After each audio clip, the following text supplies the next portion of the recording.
আসসালামু আলাইকুম রহমতুল্লাহি ওয়া বারাকাতুহু। প্রিয় উপস্থিতি, এটা হলো বাগেরহাট মহিলা মাদ্রাসার স্থান। মাদ্রাসার কাজ চলতেছে, তো আপনাদেরকে এতক্ষণ আমি তার চারপাশ দেখালাম। তো আপনারা এই মাদ্রাসার জন্য দোয়া করবেন, আল্লাহ তাআলা যেন এই মাদ্রাসাকে কবুল করেন এবং তাড়াতাড়ি যেন কাজ সম্পূর্ণ হয় সে দোয়া করবেন এবং আপনারা এই মাদ্রাসায় শরীক থাকবেন। তো যাকে দেখতেছেন উনি হলেন এই মাদ্রাসার প্রতিষ্ঠাতা ও পরিচালক, আমাদের এলাকার সুনামধন্য একজন আলেম। তো আমরা ওনার সাথে একটু কথা বলি। আসসালামু আলাইকুম। ওয়ালাইকুম সালাম রহমতুল্লাহ বারাকাতু।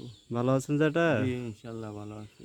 তো যেটা আপনার মাদ্রাসার কি অবস্থা এখন? ইনশাল্লাহ কাজ চলছে, তো তাড়াতাড়ি ইনশাল্লাহ হয়ে যাবে।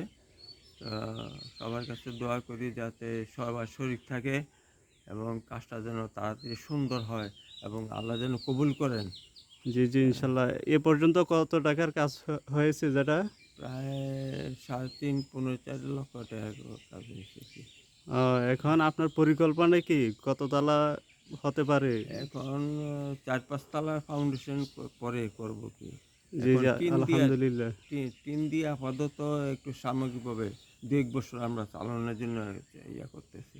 আপাতত টিন দিয়া ওয়াল দিয়ে চাল পরে দিয়া, চালাবেন। জি জি। হ্যাঁ আর পরে ইনশাল্লাহ 5 তলা ফাউন্ডেশন না? 5 তলা ফাউন্ডেশন করে করবো কি ইনশাল্লাহ।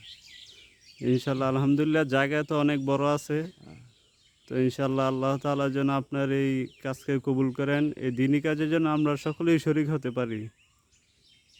তো আলহামদুলিল্লাহ, আপনারা সকলেই দোয়া করবেন এবং এই কাজে শরীক হবেন।